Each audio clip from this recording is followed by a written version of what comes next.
The mahogany desk gleamed under the morning, light streaming through floor to ceiling. Windows of Sterling Medical, Center's executive suite. Jonathan Reed, CEO of the largest hospital network in Massachusetts, stood with his phone pressed to his ear, his jaw tight as he negotiated another merger. The acquisition closes Friday. Not a day later, he said, his voice carrying the weight of authority that had built a healthcare empire worth $2.3 billion. At 42, Jonathan had everything: power, wealth, respect. Everything except the one thing that had haunted him for 15 years. His daughter, Emma, his assistant, Patricia, knocked softly before entering. "Mr. Reed, Dr. Harrison needs to see you. He says it's urgent." Jonathan waved her off. "Tell him I'm—" He insisted, said it's about a patient in the ICU. Something in Patricia's tone made Jonathan pause. He'd learned to trust her instincts over the years. 5 minutes, he said, ending his call. Dr. Marcus Harrison entered moments later, a manila folder clutched in his weathered hands. At 63, Marcus had been with Sterling Medical for 30 years, long enough to remember when. Jonathan was just an ambitious administrator, before the tragedy that had changed everything. "Jonathan, you need to sit down," Marcus said quietly. "I don't have time for—" "It's about Emma." The name hit Jonathan like a physical blow. His daughter's name, unspoken in these halls for 15 years. The little girl who'd vanished from a playground when she was 5, leaving behind only a pink sneaker and Jonathan's shattered world. What about her? His voice cracked, the CEO facade crumbling.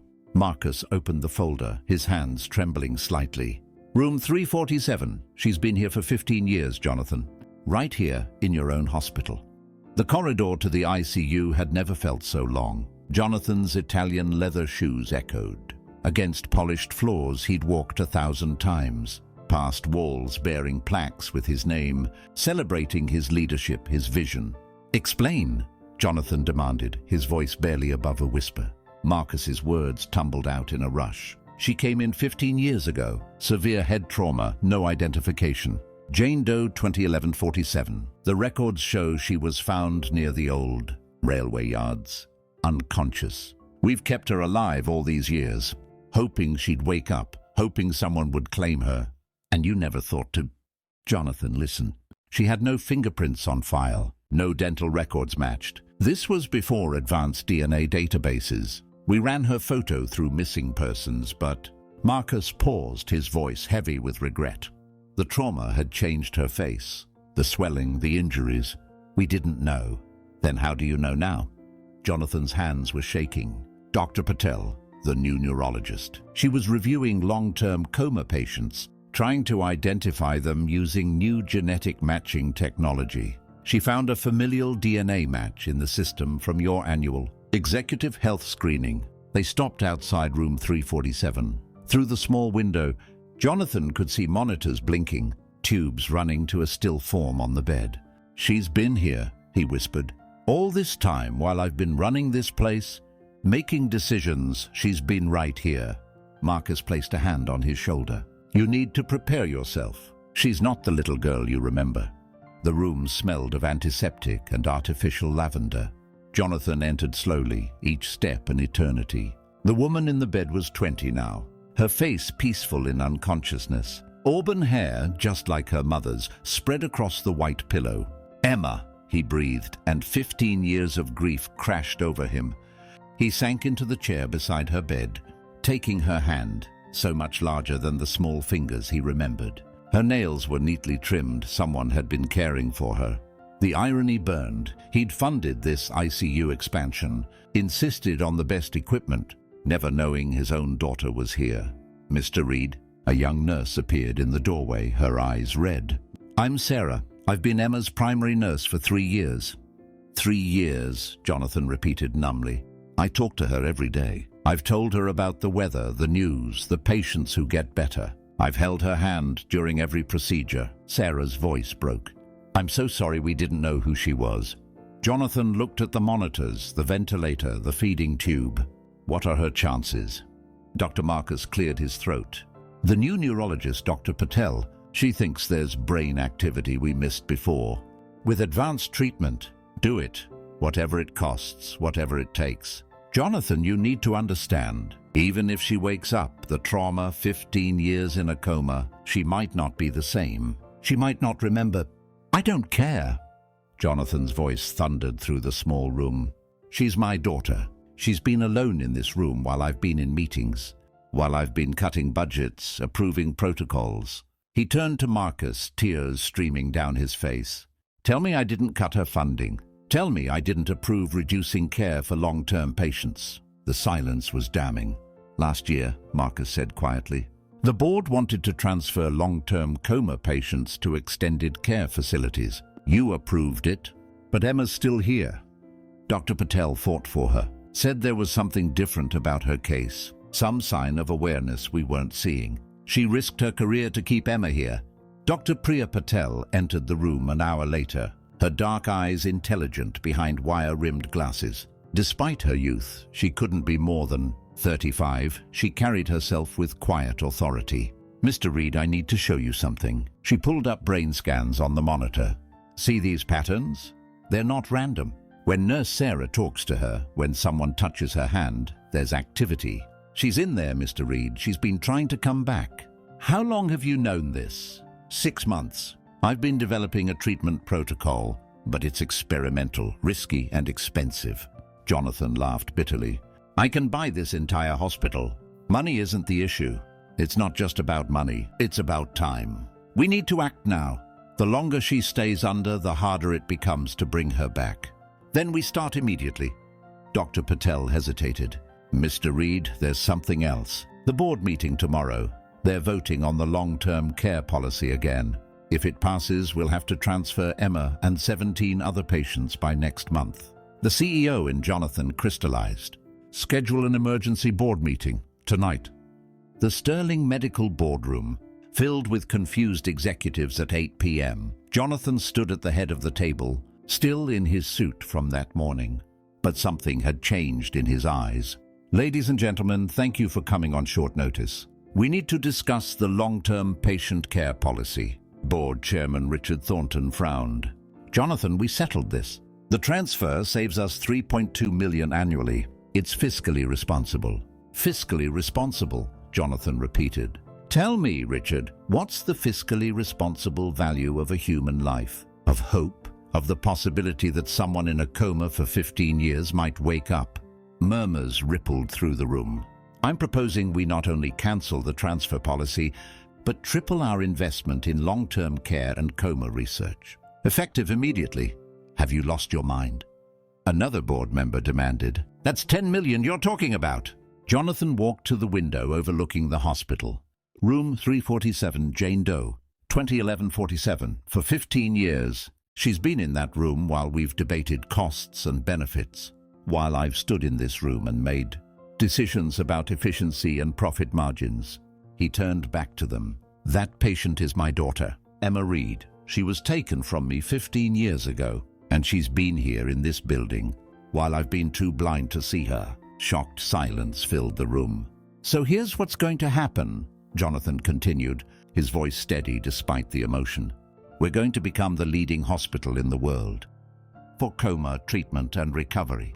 We're going to give every patient in those rooms the same chance we're going to give Emma. We're going to remember that before we're a business, we're a place of healing. Richard Thornton stood slowly. Jonathan, as your friend, I understand your pain. But as chairman, I can't let personal tragedy drive business decisions. Then you'll have my resignation tonight. And I'll take this story to every media outlet in the country. Let them decide if Sterling Medical is a place that values profit over patients. The room erupted in heated discussions, but Dr. Harrison, sitting quietly in the corner, began to clap. Then Nurse Sarah, who'd been invited to provide patient care testimony, joined him. One by one, the medical staff in attendance stood and applauded. Richard Thornton looked around the room, then back at Jonathan. All in favor of Mr. Reed's proposal? The vote was unanimous. 3 weeks passed in a blur of consultations, treatments, and hope. Jonathan moved into a small office adjacent to Emma's room, running the hospital from there, refusing to leave. Dr. Patel's experimental treatment combined electrical stimulation, specialized medications, and constant cognitive engagement. Nurse Sarah read to Emma for hours, novels, newspapers, poetry. Jonathan talked to her about everything he'd missed. Her mother's death from cancer 8 years ago.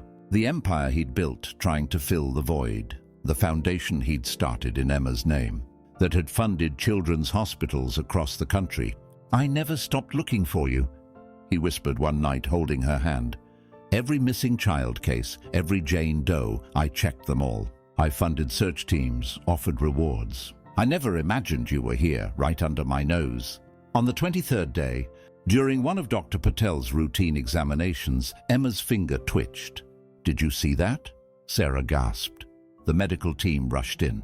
Monitors began showing increased activity. Dr. Patel worked quickly, adjusting medications, monitoring responses. "Emma!" Jonathan called, leaning close. "If you can hear me, squeeze my hand." "Nothing. Please, sweetheart. Come back to me. I've waited so long." A weak pressure against his palm. The room exploded in controlled chaos. Dr. Patel barked orders. Nurses adjusted equipment, but Jonathan didn't move. Didn't let go of that precious hand. "That's it, Emma. Keep fighting. Come home." Emma's eyes opened 3 days. Later at 4:47 a.m. Jonathan had dozed in the chair, his hand still holding hers. When he felt the squeeze, stronger this time, he jerked awake. Auburn eyes, clouded with confusion but unmistakably alive, stared at him. "Emma?" His voice cracked. Her lips moved, no sound emerging around the ventilator tube. Dr. Patel, alerted by the monitor changes, rushed in with her team. The next hours were critical. Slowly, carefully, they removed the breathing tube. Emma coughed, gasped, and finally drew breath on her own for the first time in 15 years. "Where?" Her voice was barely a whisper, rough from disuse. "You're in the hospital," Jonathan said, tears streaming freely. "You're safe. You're going to be okay." Her eyes struggled to focus. "Who?" The question pierced his heart. Of course she didn't remember. She'd been 5 years old when she was taken. "I'm Jonathan. I'm your father." Confusion clouded her face. Dr. Patel intervened gently. "Emma, you've been through a significant trauma. Your memories may take time to return. We're going to help you through this." Over the next weeks, the story unfolded. Emma had been kidnapped by a mentally ill woman who'd lost her own daughter. When the woman died of a heart attack, Emma had wandered, eventually falling near the railway yards and hitting her head. The woman's apartment, where Emma had been kept, was cleared out by the landlord, all traces of Emma erased. Physical therapy was grueling. Emma had to relearn everything, how to sit up, stand, walk. Her muscles had atrophied, her body forgotten how to function. But she fought with a determination that reminded Jonathan of himself. "Tell me about her," Emma said one afternoon during therapy. "My mother." Jonathan pulled out his phone, showing her pictures he'd looked at every day for 15 years. "Her name was Catherine. She was a pianist. She had your hair, your eyes. She loved you more than anything in the world." "Why can't I remember? You were very young when—" He couldn't finish. "When I was taken." Emma's voice was matter-of-fact, but her eyes held pain. "The doctors told me. 15 years. I lost 15 years. You didn't lose them," Jonathan said firmly. "You survived them. You fought to come back. That takes more strength than living them ever would have." 3 months after waking up, Emma stood in Jonathan's office, the CEO suite. She'd been in countless times without knowing it. She walked with a cane now, still building strength, but she walked. "So this is where the great Jonathan Reed makes his empire-shaking decisions," she said with a slight smile. "Was," Jonathan corrected. "I've delegated most of the business operations. I have more important things to do now." "Like hovering over your daughter during every therapy session?" "Exactly like that." Emma moved to the window, looking out over the city. "Nurse Sarah told me what you did. The board meeting, the funding change. The 17 other patients who got to stay because of me. Because of you, yes, but also because it was the right thing to do. Something I should have done years ago." She turned to face him. "I've been thinking about what I want to do.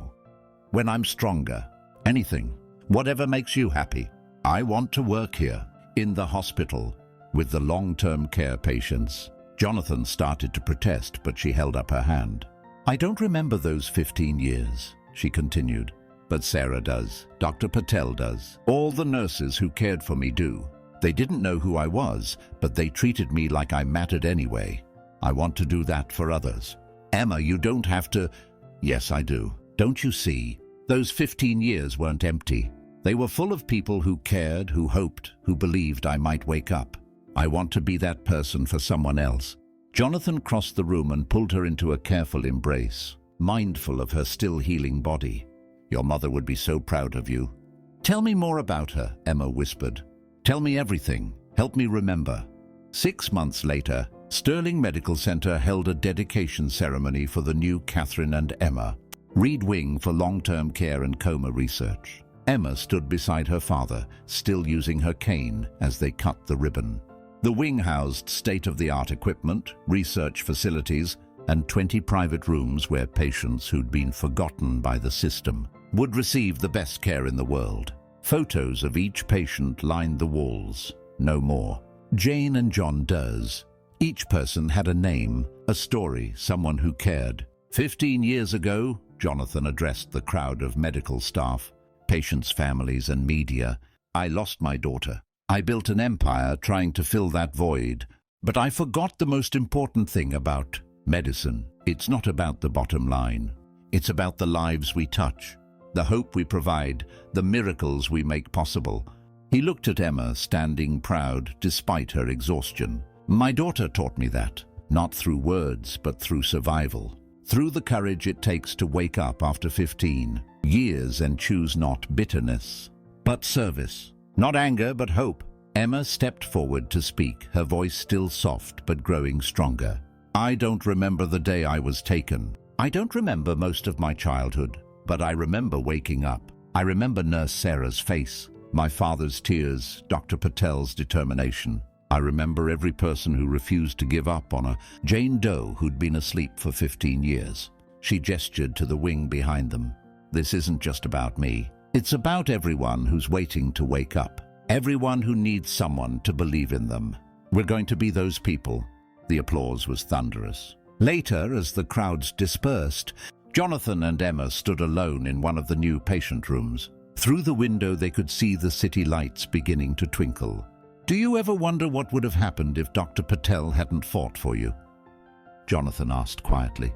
If she'd let the transfer go through. Every day, Emma admitted.